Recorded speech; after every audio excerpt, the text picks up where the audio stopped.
Сәлеметсіңдер ме, балалар? Біз бүгін үстеу туралы айтатын боламыз. Үстеу қазақ тіліндегі 9 сөз табының ішіндегі 6-шы сөз табы, яғни 5-ші етістіктен кейін орналасқан. Біз оны етістіктің көмекшісі дейміз. Себебі ол қимылдың мезгілін, мекенін, мақсатын, сын бейнесін, себеп салдарын білдіріп, үстеме мағына беретін сөз табы. Атының өзі айтып тұрғандай, бұл қимылға үстеме мағына береді. Үстеуді жақсы түсіну үшін мына сөйлемдерге назар аударайық. Сабақ басталды. Сабақ ерте басталды. Сабақ қашан басталды? Оқушылар сабаққа кірді. Оқушылар сабаққа жылдам кірді. Мұғалім сабақты түсіндірді. Мұғалім сабақты жақсы түсіндірді. Мұғалім өте жақсы адам болатын. Оқушылар сабақты тыңдады. Оқушылар сабақты мұқият тыңдады. Еламан сабаққа кешігіп келді. Еламан сабаққа әдейі кешігіп келді. Байқасаңыздар, бұл жердегі қызылмен белгіленген ерте, қашан деген сұраққа жауап беретін сөз сабақ басталды деп тек бастауыш пен баяндаушыдан тұратын екі-ақ сөзден құрылған жалаң сөйлемге қашан басталды деген мағына үстеп тұр.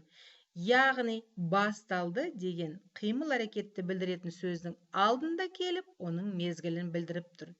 Дәл сол сияқты жылдам кірді. Қалай кірді оқушылар? Оқушылар сабаққа кірді. Қалай кірді? Жылдам кірді. Кірді сөзінің қозғалыс жағынан тағы үстеме мағына беріп тұр. Мұғалім сабақты түсіндірді. Қалай түсіндірді? Жақсы түсіндірді. Мұғалім өте жақсы, қандай? Өте жақсы адам болатын.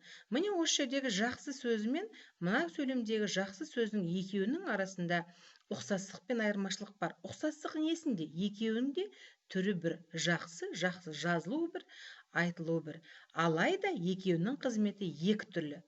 Мына жерде үстеу қызметінде тұрса, мұғалім сабақты жақсы түсіндірді деген сөйлемде, ал мынау сөйлемде ол өте деген сөз үстеу мағынасында болып тұр да, жақсы деген сын есімнің мағынасын көтеріп тұр. Қандай адам болатын? Сол сияқты мұқият тыңдады қалай мұқият? Әдейі кешігіп келді. Не мақсатпен, неліктен? Міне, біз осы мысалдардан байқағанымыздай, бұл үстеу көбінесе 99% десек те болады, қателеспейміз. Неге көмектесіп тұр? Етістік сөз табына көмектесіп тұр. Ол қалай жасалады? Мысалы, барлық сөз табының өзінің жасалу жолы бар. Үстеулерді біз қалай жасаймыз? Қазақ тілі жалғамалы тіл болғандықтан, оның ең бірінші жасалу жолы жұрнақтар арқылы. Сендер білесіңдер, жұрнақтар сөз тудырушы және сөз түрлендіруші болып екіге бөлінеді. Сөз тудырушы жұрнақтар бізге жаңа сөздер жасап береді. Мысалы, ша-ше жұрнағы арқылы, балаша, как ребенок, лай-лей тағы осыған ұқсайтын үндестік заңына байланысты жалғанатын қосымша түрлері. Лай-лей, дай-дей, тай-тей, қыстай, всю зиму, дайын, дейін, тайын, тейін деген сияқты үндестік заңымен байланысты жалғанатын қосымша жұрнақтар. Сұңқар дайын, как сокол. Ыншама, ыншалық, осы ыншама. Настолько, столько, майынша, мейінше, оқымайынша, пока не прочитав. Яғни үстеудің бірінші жасалу жолы бұл жұрнақтар арқылы. Екінші, біз білетін барыс, жатыс, шығыс, көмектес септіктері бар.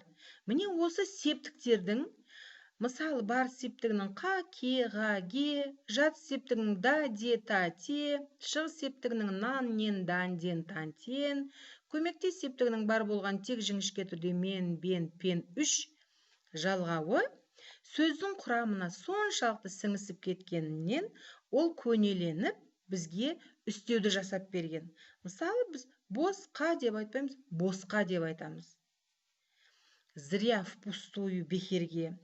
Баяғыда аңдаусызда жат септігінде тұрған.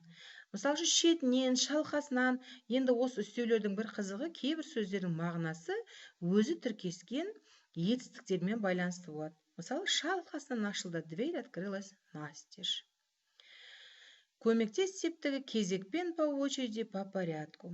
Бұл екінші жолы 4 септікпен байланысты олардың жалғауларының түбірге қатты сіңісіп кетуінен жасалды біздің үстеулер. Үшінші жолы екі не одан көп түбірдің бірігуі. Мысалы, таң және ертең сөзі. Биыл сөзі бұл жыл мағынасында. Қосарлану және қайталану. Жоғары төмен, әрең, вверх-вниз, еле-еле, едва. Тіркесуі ала жаздай, таң сәріде. Егер естеріңде болса, күрделі сөздер тақырыбын өткен кезде біз күрделі сөздер бірігу, кірігу, тіркесу, қосарлану, қысқару арқылы жасалады деп айтқан болатынбыз. Міне, үстеулер де осының 3 формасын алады екен. Ол қандай болады? Біз олардың қалай жасалатынын білдік. Енді олар қандай болады? Құрамына қарай олар дара, яғни бірақ түбірден тұратын. Простое, кеше. Күрделі, жаңағын айтып кеттік. Күрделі, екі түбірден тұратын. Сложное, қыс бойы, әрең. Тұлғасына қарай негізгі, бөлшектеуге келмейтін. Непроизводный, ең, ертең. Туынды, жасалу жолымен. Мысалы үшін, бағана біз айтқан 3 жол бар. Сол 3 жолдың жасалу жолымен. Олар қандай болады? Міне ең маңыздысы, олардың 7 түрі бар. Мағынасына қарай мекен үстеу, яғни ілгері, бері, мезгіл, бүгін, түнде, себеп салдар, амалсыздан бекерге, сын қимыл, емін еркін, әрең, мөлшер, сонша, анағұрлым, күшейткіш, тым, өте, мақсат, әдейі, қасақана.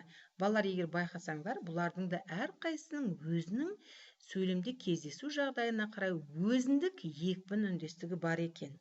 Екпінге де назар аударғанымыз дұрыс. Яғни интонациялық жағынан да ерекшелене алады. Бұлар сөйлемде қандай қызмет атқарады?